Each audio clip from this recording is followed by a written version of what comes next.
The message arrived at exactly 14:37 Earth Standard Time on a Tuesday that would change everything. Ambassador Kyle Martinez was drinking his third cup of coffee aboard the diplomatic station, orbiting Kepler 442b when the alien transmission began. The holographic projector in the center of the room flickered to life, displaying 7 different alien faces. Each one looked different from the others. Some had scales, others had fur, and one looked like it was made of living crystal. But they all shared the same expression of cold determination. "Greetings, human representative," said the one in the center. Its voice was deep and echoed strangely through the translator. "I am High Chancellor Vexenoth of the Zephyrian Confederation. We speak for the Galactic Council." Kyle set down his coffee cup carefully. He had been expecting this meeting for weeks, but not like this. The formal request for diplomatic talks had been urgent, but the aliens had refused to explain why. Now, he was about to find out. "The Council has reached a unanimous decision regarding your species," Vexenoth continued. "After careful study of human behavior, expansion patterns, and psychological profiles, we have determined that humanity poses an unacceptable threat to galactic stability." Kyle felt his stomach drop. This was not going the way he had hoped. "In the past 200 years, you have expanded from a single world to over 50 star systems. Your population grows without control. Your military technology advances at a rate that concerns us greatly. But most dangerous of all is your unpredictable nature. You are violent, chaotic, and impossible to predict." The crystal-like alien spoke next. Its voice sounded like wind chimes in a storm.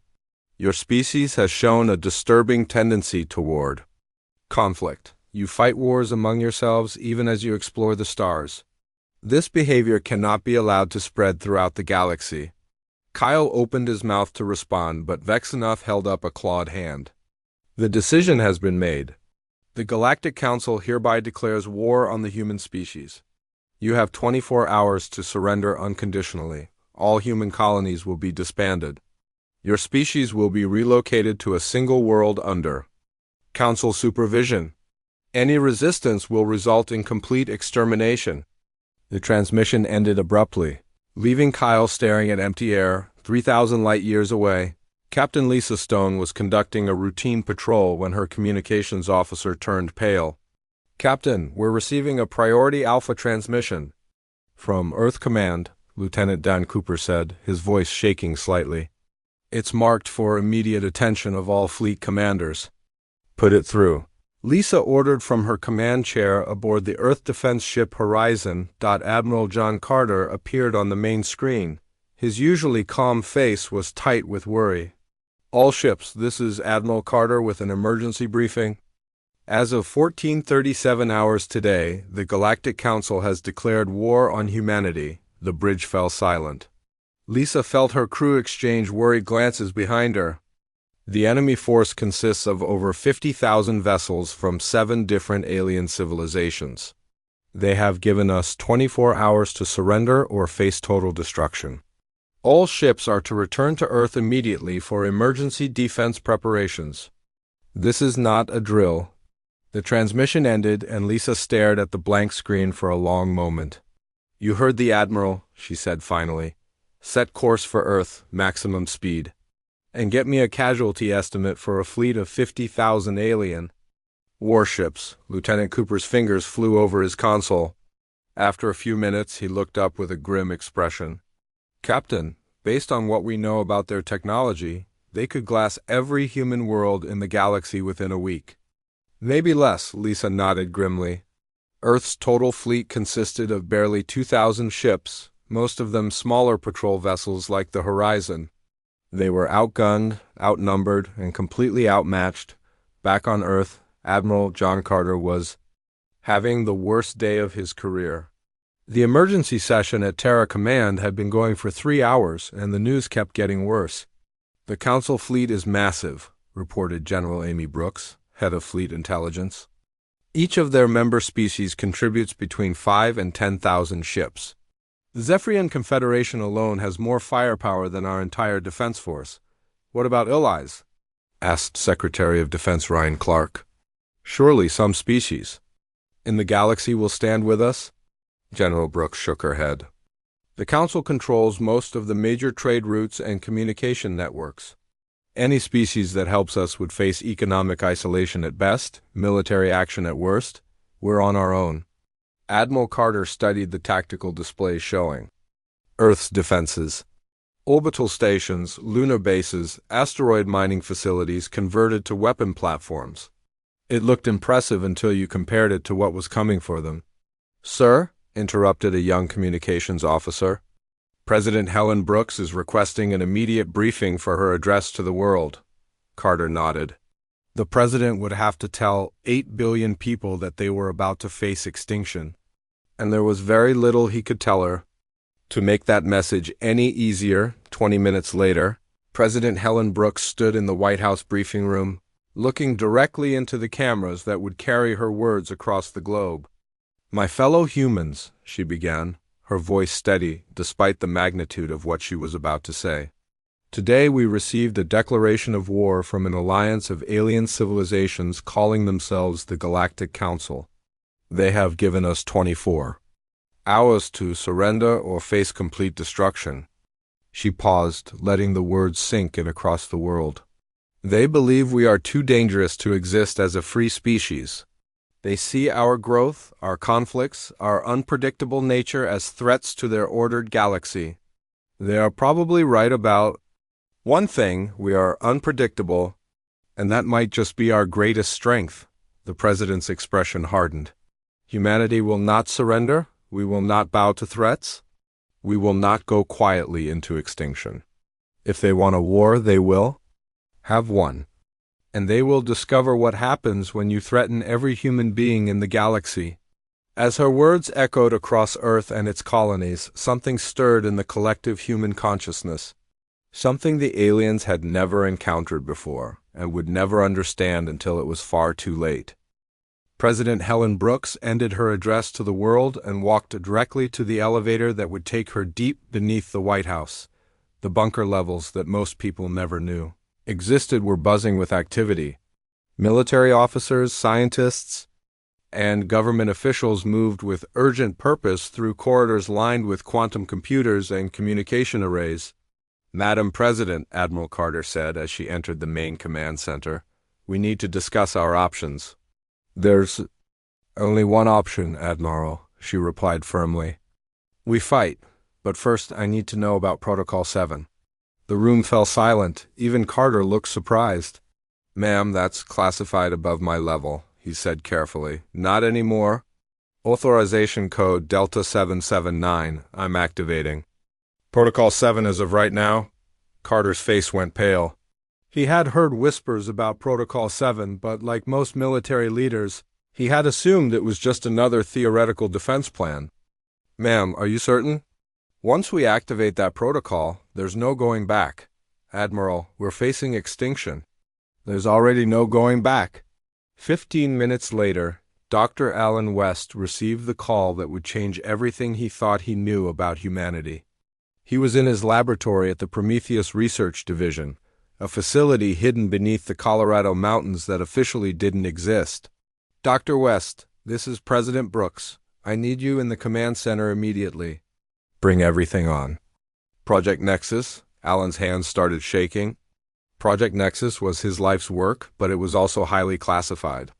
Very few people knew about the discoveries his team had made over the past 20 years. He gathered the files and data drives, then took the high-speed transport pod that connected his lab to the White House bunker. 30 minutes later, he stood before the President and the Joint Chiefs of Staff. Dr. West, the President said, please explain Project Nexus to these officers. Alan took a deep breath. For the past 2 decades, we've been studying what we call quantum consciousness fields. We discovered that human brains generate very weak quantum entanglement patterns. Individually, these patterns are meaningless, but collectively, across large populations, they create something extraordinary. General Brooks leaned forward. What kind of something? A network.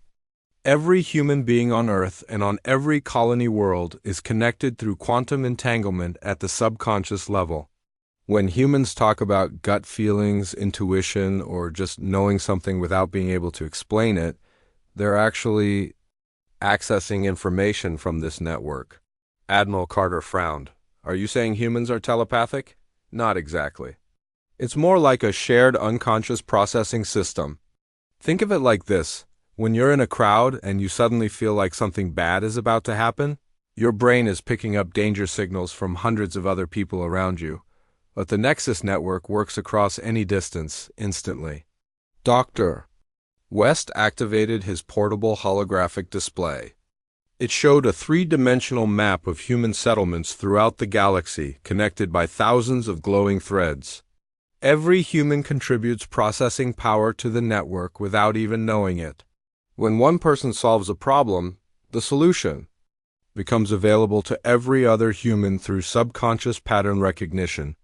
This is why human technology has advanced so quickly. We're not just individual inventors working alone.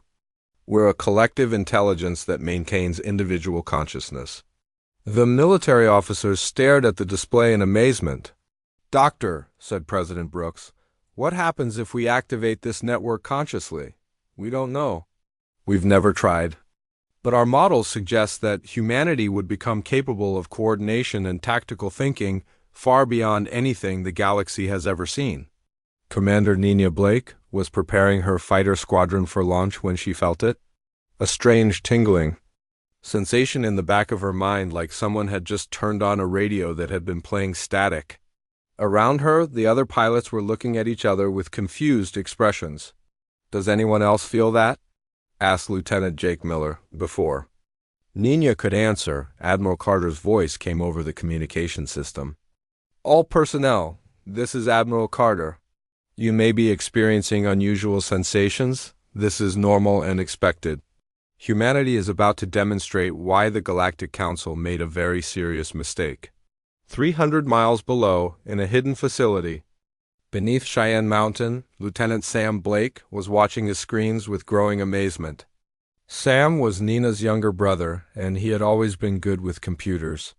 But what he was seeing now went far beyond anything he had ever experienced. Every defense system on Earth, from orbital platforms to ground-based missile batteries, was beginning to operate in perfect synchronization.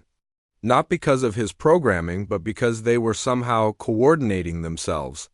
Sir, he called to his supervisor, Colonel Rick Harris, the defense grid is acting strange. It's like all the systems are talking to each other, but there's no communication traffic. Colonel Harris came over to look at Sam's displays. That's impossible. These systems aren't connected. I know, sir, but look at this. Sam pulled up a tactical display showing the entire solar system. Every single defense platform is adjusting its position and targeting systems at exactly the same time. The coordination is perfect, but there's no central command giving orders. Across the galaxy, similar scenes were playing out on every human world and ship. Captain Lisa Stone, still racing back toward Earth, found that her crew was working together with an efficiency they had never achieved before. Captain, said Lieutenant Don Cooper, I'm picking up transmissions from other ships in the fleet. They're all reporting the same thing. It's like everyone knows what everyone else is thinking. Lisa nodded. She could feel it too. A sense of connection to every other human in the galaxy. Not their thoughts exactly, but their intentions, their determination, their shared purpose. Communications, send a message to all ships, she ordered. Tell them that we're not just a fleet anymore. We're something the aliens have never faced before. On the bridge of her ship, Lisa looked out at the stars and smiled grimly. The aliens thought they were facing a chaotic, unpredictable species of individuals. They were about to discover that they had challenged something far more dangerous. 8 billion minds working as one. But each one still capable of individual thought and creativity. The Nexus network was fully active now, and humanity was no longer just human. They were something new, something unprecedented in the galaxy. And in 18 hours, the Galactic Council would learn what that meant. Supreme Commander Vexstar stood on the bridge of his flagship, the Eternal Dominion, watching the human solar system grow larger on his screens. Behind him stretched the largest war fleet in galactic history, 53,000 ships from 7 different civilizations, all united in their desire to eliminate the human threat before it could spread. "Status report," he ordered his tactical officer. "Sir, we have detected approximately 2,000 human vessels moving to defensive positions around their homeworld. Their orbital platforms are active, and they appear to be coordinating their movements." Vexstar's scaled lips curved into what might have been a smile. 2,000 ships against 53,000. "These humans are either very brave or very stupid." "Perhaps both, sir," replied his second-in-command, Admiral Kethra of the Altonian Empire. "Our intelligence report suggests they are prone to irrational behavior when threatened." "Indeed." "Begin the attack formation. I want this over quickly." But as the Council fleet moved into position, something strange began to happen. The human ships weren't behaving the way anyone expected. Captain Rick Sullivan commanded the Earth defense ship Liberty, a heavy cruiser that was barely 10 years old. He should have been terrified. His ship was one of humanity's most advanced vessels, but it was still no match for even the smallest alien warship. Yet as he watched the massive enemy fleet approach, he felt oddly calm, more than calm. He felt connected to something larger than himself. "Captain," said his tactical officer, Lieutenant Amy Johnson, "I'm reading perfect formation coordination across our entire fleet." "But sir, we're not receiving any coordination signals from command." Rick nodded. He could feel it too. Every human ship, every orbital platform, every defense station was moving in perfect harmony. Not because someone was giving orders, but because somehow they all knew exactly what to do. "Weapons officer, are you ready?" he asked. "Yes, sir." "But Captain, something strange is happening with our targeting systems. They're showing me firing solutions I never programmed. Complex attack patterns that would normally take hours to calculate." Rick looked at his displays. The patterns were indeed complex, involving dozens of ships coordinating their fire to create overlapping fields of destruction. No single human mind could have calculated these patterns in real time. But the Nexus network wasn't a single mind. It was 8 billion minds working together.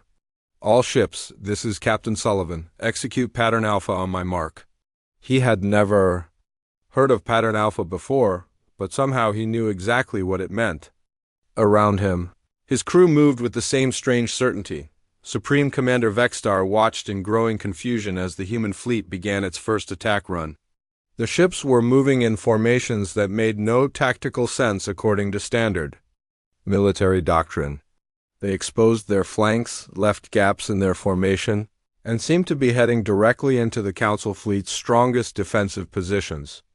"Their tactics are suicidal," observed Admiral Kethra. "They're flying directly into our trap."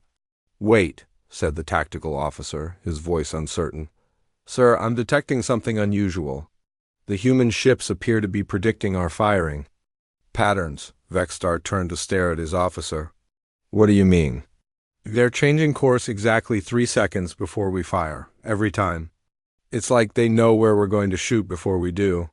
On his screen, Vexstar watched as a group of human ships performed an impossible maneuver. They scattered in different directions just as his heavy cruisers opened fire, then immediately reformed and struck back at the exact moment when his ships were recharging their weapons. "How are they doing this?" he demanded. "They have no faster-than-light communication systems. There's no way they can coordinate at this level." Engineer Tracy Adams was having the best day of her career, even though she was probably about to die. She was aboard the Liberty with Captain Sullivan, and her job was to keep the ship's systems running during combat. But something incredible was happening to their technology. "Captain," she called out, "our computers are adapting faster than I've ever seen.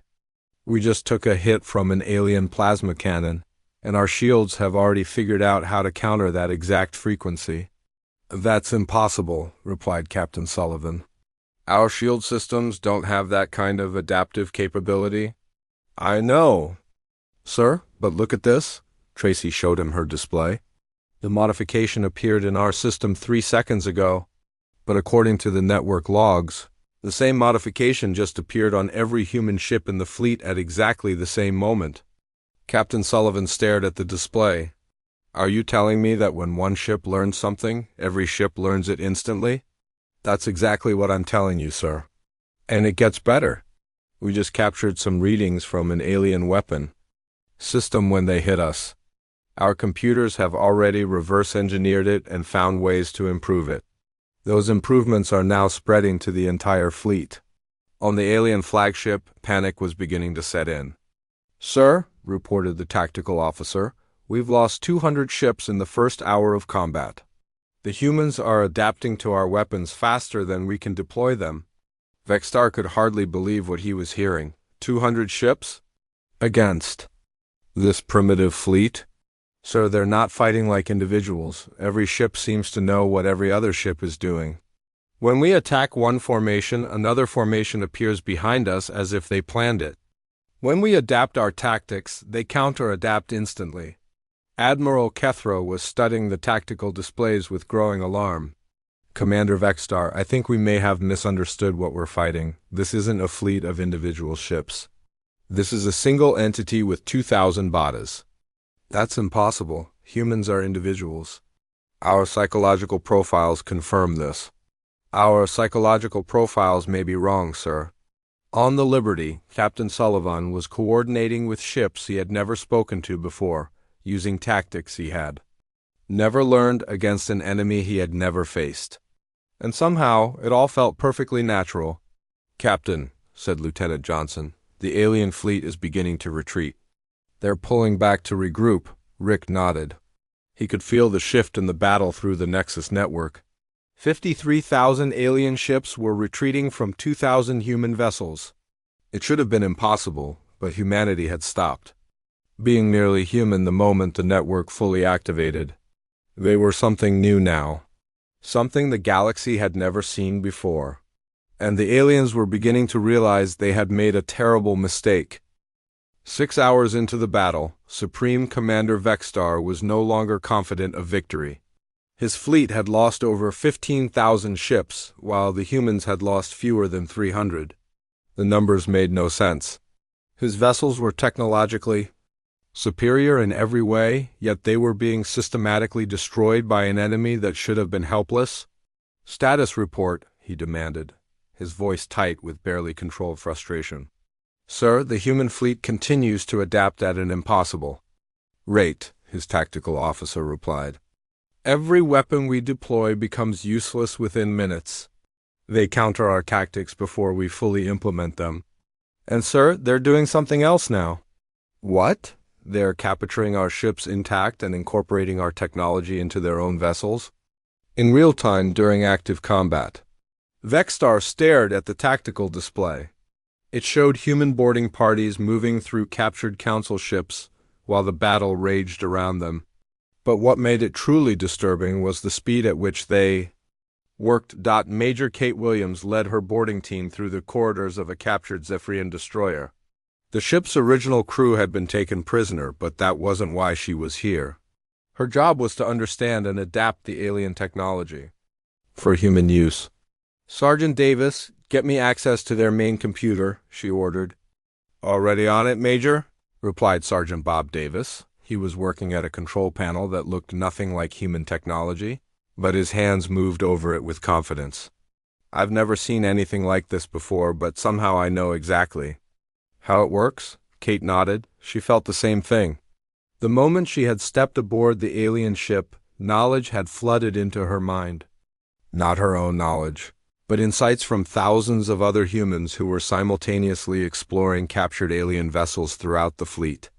Major, called out Corporal Lisa Martinez from across the bridge, I think I figured out how their shield generators work, and I have some ideas for improvements. Kate looked at her in surprise. Lisa was an infantry soldier, not an engineer. She had no training in advanced physics or shield technology. Yet she was confidently manipulating alien control systems as if she had designed them herself. How do you know how to do that, Corporal? I don't know, Major, but engineer Tracy Adams on the Liberty just figured out the basic principles, and somehow I know what she learned. Plus, Dr. Alan West back on Earth just ran some calculations that show how to make these shields 30% more efficient. Kate felt a chill run down her spine. The Nexus network wasn't just allowing humans to coordinate their actions. It was allowing them to share knowledge and skills instantly across impossible distances. Sergeant Davis, how long until we can implement these improvements on our own ships? Already done, Major. The modifications are being uploaded to the entire fleet as we speak.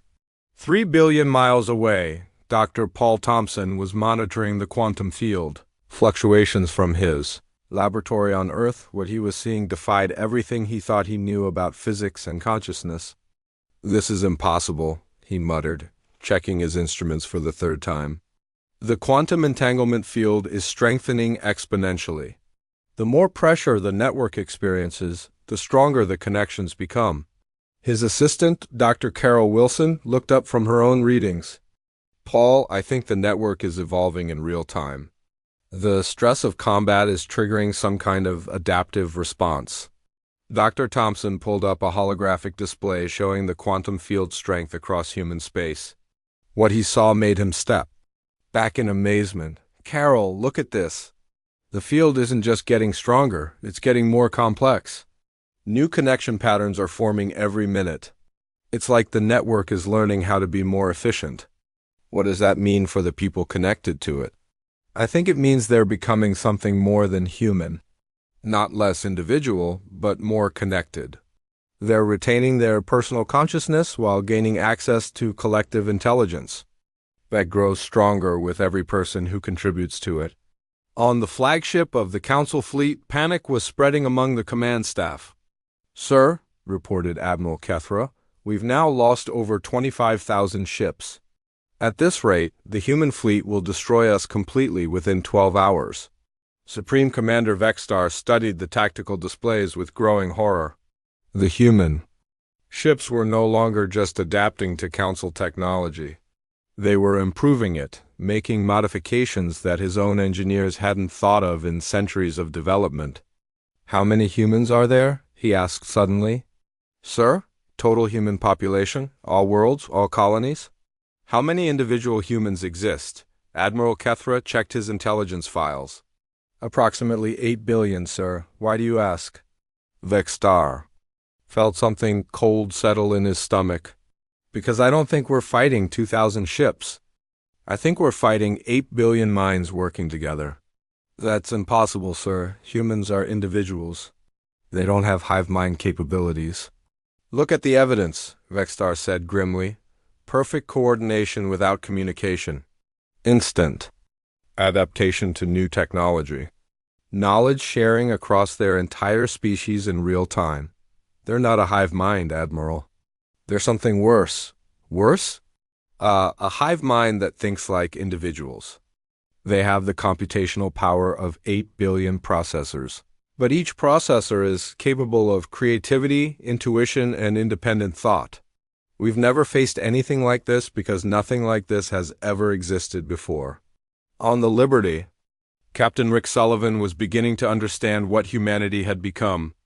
Through the Nexus network, he could sense the thoughts and intentions of every human in the galaxy. Not their private thoughts, but their collective purpose and shared knowledge.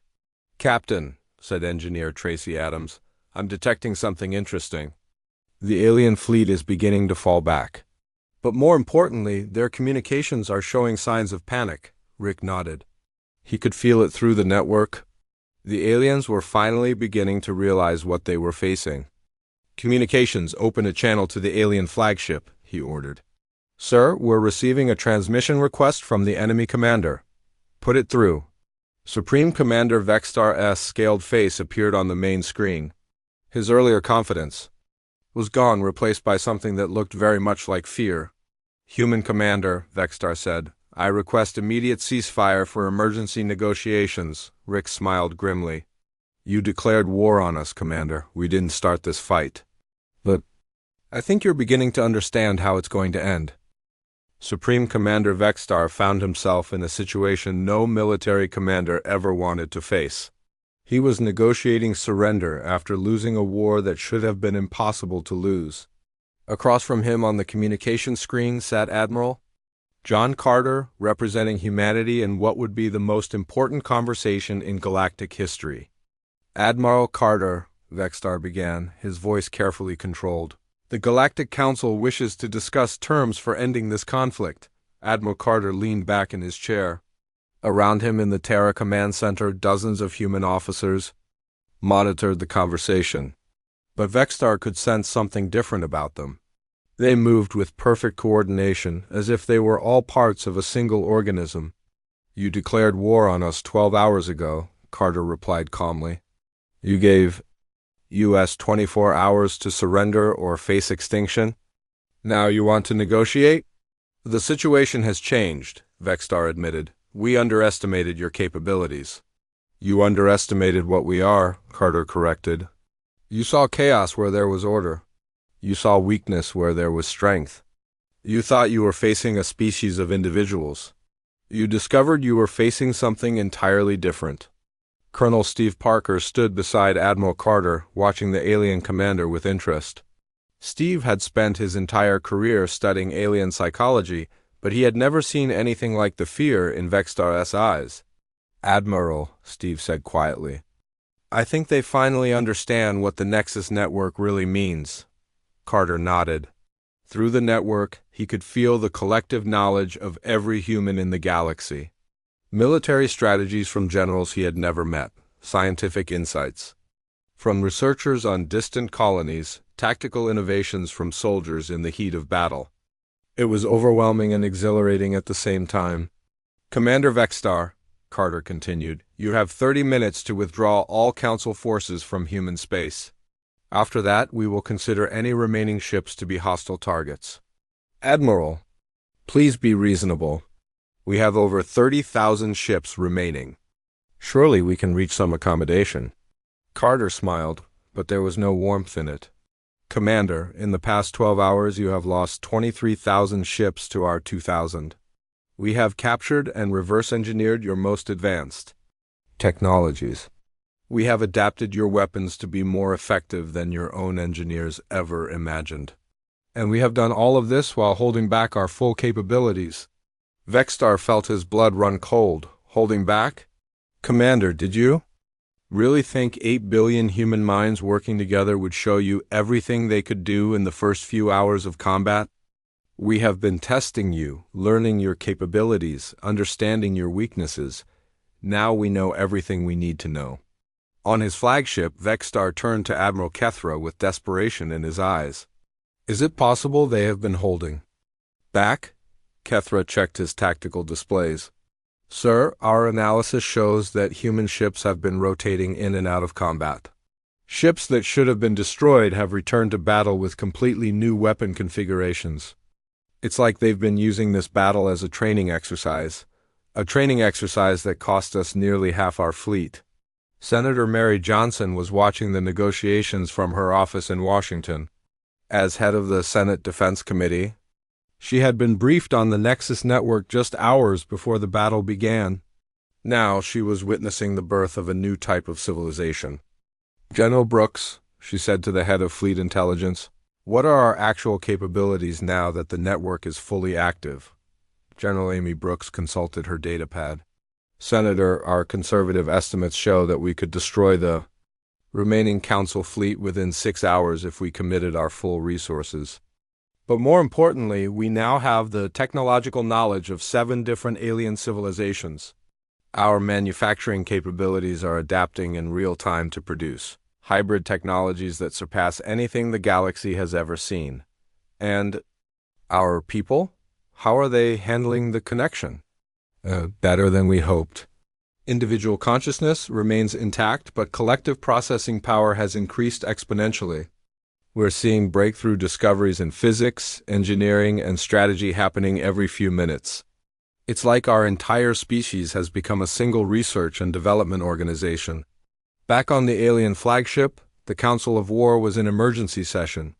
Representatives from all 7 member species were present via hologram, and the mood was grim. "The humans are offering terms," announced Chancellor Vexenoth of the Zephyrian Confederation. "Complete withdrawal from human space, formal apology. for the unprovoked attack and reparations for damages. Reparations? Demanded General Vectmur of the Gorvanian Empire. We are the ones who have lost thousands of ships. And we are the ones who started this war, replied High Counselor Zethara of the Crystal Collective. We attacked a species we did not understand, and now we face the consequences. What if we refuse their terms? Asked Admiral Krenda of the Altonian Empire. Vexenoth displayed the current tactical situation. Then we face complete destruction. Our intelligence analysis shows that humanity is now capable of coordinating attacks across multiple star systems simultaneously. They could strike at our homeworlds while continuing to destroy our fleet here. How is that possible? Because we are not fighting a species anymore, Vexenoth said grimly. We are fighting a single intelligence that spans multiple star systems, processes information at impossible speeds, and learns from every encounter.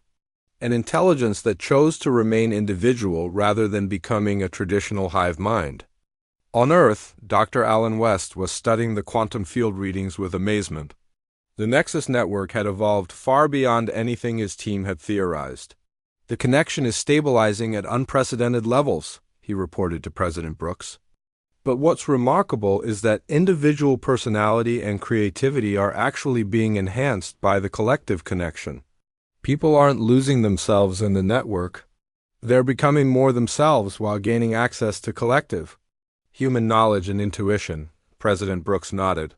Dr. West, what does this mean for humanity's future? Madam President, we've accidentally evolved into something the galaxy has never seen. We're a collective intelligence that maintains individual consciousness. We have the computational power of 8 billion minds, but each mind remains creative, independent and capable of original thought. And militarily, we're essentially unbeatable by any conventional force. But more importantly, we're now capable of technological and social advancement at rates that will leave the rest of the galaxy far behind. Admiral Carter looked at the alien commander on his screen. Commander Vexstar, you have 15 minutes left to make your decision. Withdraw your forces and accept our terms, or face the full power of humanity united. Vexstar closed his eyes. The greatest military force in galactic history had been defeated by a species that had only been spacefaring for 2 centuries. But they hadn't just been defeated. They had been completely outclassed by an enemy that was still learning what it could do. Admiral Carter, Vexstar said finally, the Galactic Council accepts your terms. We will withdraw immediately and await your formal demands for reparations. Carter nodded. A wise decision, Commander. Humanity looks forward to better relations with the galaxy in the future, under our leadership. The war that was supposed to destroy humanity ended exactly 23 hours and 47 minutes after it began. Not because humanity surrendered, but because the most powerful military alliance in galactic history had been forced to beg for mercy. Ambassador Kyle Martinez stood in the rebuilt council chambers on the neutral world of Kepler 442b, but the chambers were no longer neutral, and the council was no longer in charge. The 7 species that had once ruled the galaxy now sat as junior members in a government restructured under human guidance. The first order of business, Kyle announced, is the formal establishment of the Galactic Federation under the leadership of the human collective. The alien representatives sat in uncomfortable silence. 6 months had passed since their defeat, and they were still struggling to understand what humanity had become. Ambassador Martinez, said former High Chancellor Vexenoth, we must ask again about this human collective. Are your people still individuals, or have they become a hive mind? Kyle smiled. The question had been asked dozens of times, and the aliens still couldn't grasp the answer. We are both and neither, he replied. Every human remains an individual, with their own thoughts, feelings, and personality. But we also share a connection that allows us to work together in ways you cannot imagine. We chose to become one without losing ourselves. Commander Nina Blake was leading humanity's first joint exploration mission to the galactic core. Her ship, the EDS Discovery, carried a mixed crew of humans and aliens working together for the first time in galactic history. Captain Blake, said her Zephyrian science officer, Dr. Veltar. "I must admit that your species continues to surprise us. Your crew coordination is perfect, yet each person maintains their individual personality and opinions." Nina nodded as she watched her crew work. Through the Nexus network, she could feel their shared purpose and collective knowledge. But she could also feel their individual curiosities, fears, and excitement about the mission. "Dr. Veltar, the network doesn't make us the same person. It makes us better at being ourselves. When I need to know something, I can access the knowledge of 8 billion minds. But the decision of what to do with that knowledge is still mine alone. This is why your species advanced so quickly," the alien scientist observed. "You have collective intelligence but individual creativity." "Exactly. And that's why we won. The war, you were fighting a collective that thinks like individuals, not a hive mind that thinks like a machine." Back on Earth, Lieutenant Sam Blake was teaching at the new Interspecies Defense Academy. The academy had been his idea, one of thousands of innovations that had emerged from the network in the months since the war. "Today we're going to discuss coordination without communication," he told his mixed class of human and alien students. "This is the foundation of human military doctrine." A young Altonian officer raised her hand. "Lieutenant Blake, how can coordination exist without communication? It seems to violate basic principles of information theory." Sam smiled. He had been asked this question many times by alien students who couldn't understand how the Nexus network functioned. The key is understanding that communication and connection are different things. When you communicate, you send information from one mind to another. When you connect, you share processing power and pattern recognition. Humans don't tell each other what to do through the network. We simply know what needs to be done because we're all working on the same problem. Dr. Alan West was in his laboratory, still studying the quantum effects of the fully activated network. What he had discovered over the past months had revolutionized human understanding of consciousness and intelligence. "The network is continuing to evolve," he reported to President Brooks during their weekly briefing. "But it's not becoming more controlling or invasive. Instead, it's becoming more supportive of individual thought and creativity." "How is that possible?" the president asked. "Because the network isn't trying to make everyone think the same way. It's trying to help everyone think better. When someone faces a problem, the network provides relevant knowledge and pattern recognition from other minds. But the individual still has to decide how to use that information. And the aliens, can they develop similar capabilities?" Dr. West pulled up his research data. "We're working with volunteers from several species. The results are promising, but they're developing different types of collective intelligence than ours. The Zephyrians are becoming better at large-scale planning. The Altonians are developing enhanced emotional empathy. Each species is finding their own path to collective consciousness." Senator Mary Johnson was reviewing the economic reports from across human space. The transformation had been dramatic and rapid. "General Brooks," she said to the head of intelligence, "these numbers are incredible. Our manufacturing output has increased by 400%. Our research and development has advanced by decades. And we're solving problems that have challenged the galaxy for centuries." "The network effect, Senator. When 8 billion minds can share knowledge instantly, innovation happens at unprecedented speeds. We're not just improving existing technology, we're inventing entirely new fields of science." "And our relationship with the other species?" "Better than expected. They're beginning to understand that we're not conquerors, we're teachers. We want to help them develop their own collective intelligence capabilities, not replace them with ours."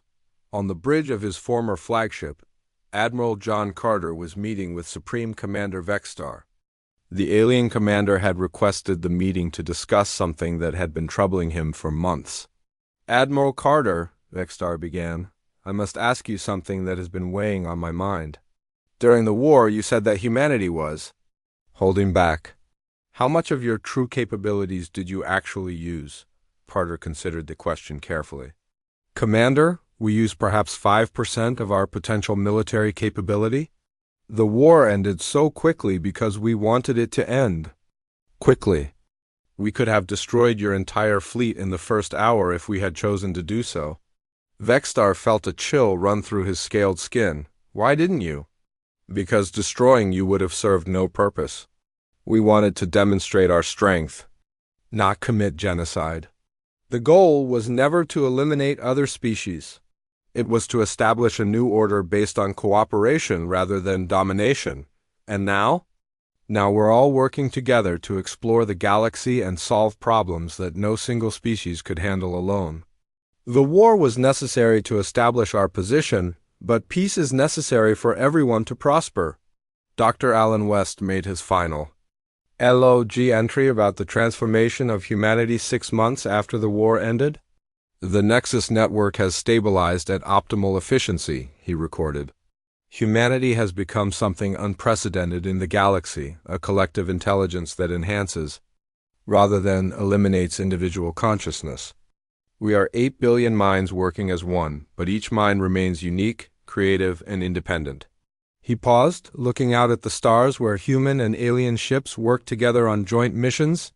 The aliens declared war on what they thought was a chaotic species of individuals who posed a threat to galactic order. They discovered that they had challenged a singular intelligence with 8 billion faces, each one capable of independent thought but united in purpose. Humanity didn't win through superior technology or greater numbers. We won because we became something the galaxy had never seen before, a collective that chose to remain individuals, a hive mind that thinks like 8 billion separate people, a species that found unity without uniformity. The war is over, but our evolution has just begun. We are no longer merely human. We are something new, something better, something that the galaxy will spend generations trying to understand. And we will spend those generations helping them find their own path to collective consciousness. Because the greatest strength of our network is not that it makes us superior to others, but that it makes us capable of helping others become superior versions of themselves. The galaxy would never be the same. And that was exactly what humanity had intended.